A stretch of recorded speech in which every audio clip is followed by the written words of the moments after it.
Hello, good morning, dear students. Today we are reading the lesson 3 of class 3 English book. The lesson is the selfish gain. एक giant मतलब एक बहुत बड़ा पहलवान जैसा इंसान. सेल्फिश गेंट मतलब हो जाएगा एक स्वार्थी इंसान. तो पढ़ते हैं, स्टार्ट करते हैं फर्स्ट सीन से. Giant is in his garden. जो वो गेंट था वो अपने गार्डन में था, अपने क्या बोलते हैं, अपने गार्डन में, हाँ अपने बागीचे में था. गेंट अब यहाँ से स्टार्ट करते हैं.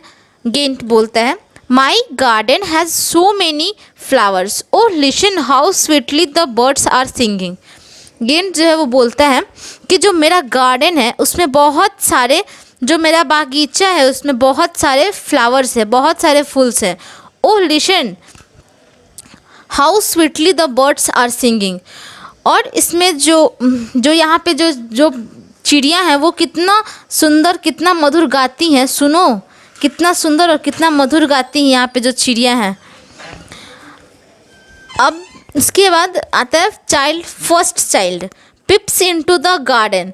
किसी एक होल से, किसी एक छेद से गार्डन में देखता है और बोलता है, come let's play in the garden. She calls her friend. जो वो होता है वो बोलता है कि चलो गार्डन में हम लोग खेलते हैं. अपने दोस्तों को बुलाता है और बोलता है चलो गार्डन में खेलते हैं. जो दूसरा चाइल्ड होता है वो बोलता है, what a nice garden children get in and play.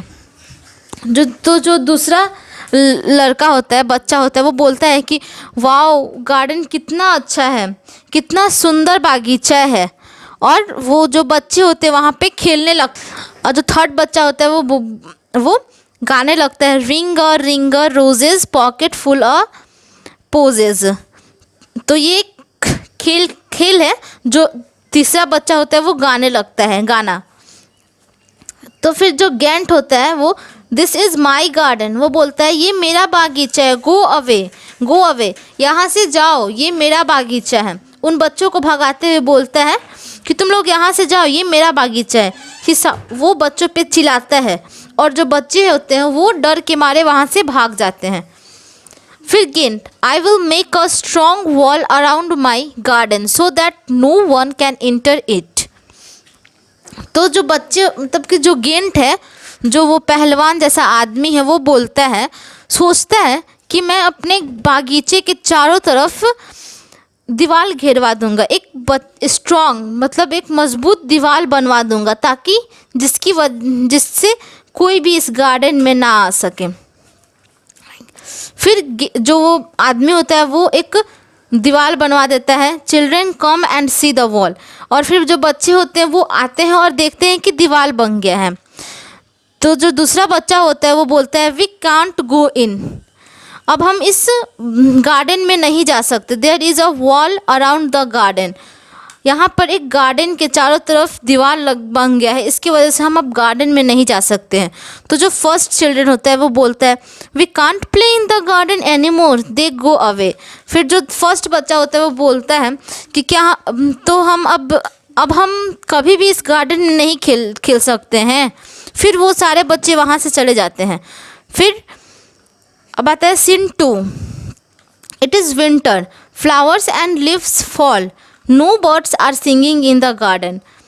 फिर आता है ठंडे का मौसम आता है और जितने भी फूल पत्ते होते हैं वो सारे झड़ जाते हैं. और जो भी चिड़िया होती हैं वो गार्डन में गाती नहीं है, मतलब कि कोई भी चिड़िया गार्डन में गाती हुई नहीं दिखाई देती हैं. तो गेंट जो वो आदमी है वो सोचता है, इट इज़ सो कोल्ड, ये बहुत ठंडा है. Why is spring not coming to my garden. जो स्प्रिंग है वो मेरे गार्डन में क्यों नहीं आ रहा है. There is spring everywhere but not in my garden. Giant look sad.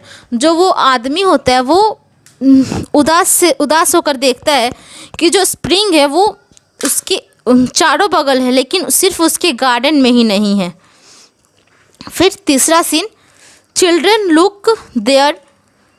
Look there is a hole in the wall, come let's go in and play. तो जो वो बच्चे होते हैं वो बोलते हैं कि देखो जो दीवार बना है उसमें एक होल है, हम इससे अंदर जा सकते हैं और खेल सकते हैं। They enter the garden and play it in it. वो उस होल से उस गार्डन में चले जाते हैं और वहाँ पे खेलने लगते हैं। Soon flowers grow and birds started singing in the garden. फिर जो फूल हैं वो खिल जाते हैं और जो चिड़िया हैं वो गाने लगती हैं, गाना स्टार्ट कर देती हैं उस बागीचे में। तो गेंट जो वो आदमी है वो बोलता है aha at last spring has come to my garden. तो फिर वो खुशी से बोलता है कि आखिर तक मेरे गार्डन में, मेरे बागीचे में स्प्रिंग आ ही गया। ही वॉक्स इन द गार्डन। वो अपने गार्डन में चलता है, मतलब कि अपने बागीचे में घूमता है। चिल्ड्रेन दे प्ले एंड सिंग। जो बच्चे होते हैं वो खेलते हैं और गाते हैं। Giant tall made a wall. The wall has a hole. Shh don't tell a soul. We can play now tra la ला। तो जो बच्चे होते हैं वो गाते हैं कि गेंट टॉल जो वो आदमी है वो बहुत बड़ा है, उसने एक वॉल बनवा दिया। The wall has a hole. उस वॉल में छेद था, होल था, जिसके द्वारा हम लोग अंदर आ गए। और वी कैन प्ले नाउ, और हम अब खेल सकते हैं। फिर वो अपना गाना गाने लगते हैं और फिर जो पहला बच्चा होता है वो बोलता है hey look there the giant is coming let's run. The children run away. फिर बच्चा जो पहला होता है वो बोलता है सुनो देखो वहाँ से वो आदमी आ रहा है, चलो हम लोग भागते हैं। तो फिर जो बच्चे होते हैं वो भागने लगते हैं। तो जो गेंट आता है वो बोलता है what is this, why has spring not come to this tree. तो गेंट देखता है और बोलता है ये क्या है, स्प्रिंग इस ट्री के पास क्यों नहीं है। Giant is standing under a tree. जो गेंट होता है, जो बड़ा इंसान होता है, वो उस ट्री के नीचे खड़ा हो जाता है। दैट हैज़ नो फ्लावर और लिव्स इन इट। जहाँ पे, जिस ट्री पे कोई भी फ्लावर, कोई भी फूल पत्ता नहीं है, उस पेड़ के नीचे वो खड़ा हो जाता है। Little child I can't climb. A child is standing below the tree and crying. Oh now spring has come to this tree. I understand. I have been selfish. I did not let children play in my garden. This is why spring did not come to my garden. तो जो वो आदमी होता है वो बोलता है ओह now, अच्छा अब जो स्प्रिंग है इस पेड़ पे आया, अब मुझे समझ आया कि आई हैव बिन सेल्फिश। मैं जो था वो मैं स्वार्थी हो गया था। I didn't late play children play in my garden. मैं अपने गार्डन में, अपने बागीचे में मैंने बच्चों को खेलने नहीं दिया। इसी वजह से जो स्प्रिंग था वो मेरे गार्डन में नहीं आ रहा था, मेरे बागीचे में नहीं आ रहा था। तो जो जो वो आदमी होता है वो बोलता है कम चिल्ड्रेन, बच्चों इधर आओ। You can always play in my garden. तुम हमेशा मेरे बागीचे में खेल सकते हो। You are the flowers of my garden. तुम मेरे बागीचे के फूल हो। I will break the wall so that you can come here every day. मैंने जो दीवार बनवाया है उसे मैं तोड़वा दूँगा जिससे तुम रोज़ इस गार्डन में आ सको। The children come back and giant play with them. और जो बच्चे थे वो रोज़ उस गार्डन में खेलने आते थे और उनके साथ वो जो आदमी था वो भी खेलता था। तो ये लेसन आपका यहाँ पे ख़त्म होता है। और इसका मतलब इस लेसन में यही है कि कभी भी सेल्फिश नहीं होना चाहिए। अपने ही बारे में सिर्फ नहीं सोचना चाहिए, दूसरों के बारे में भी सोचना चाहिए। और जो ये लेसन है उसको ऑस्कर वाइल्डे ने लिखा है।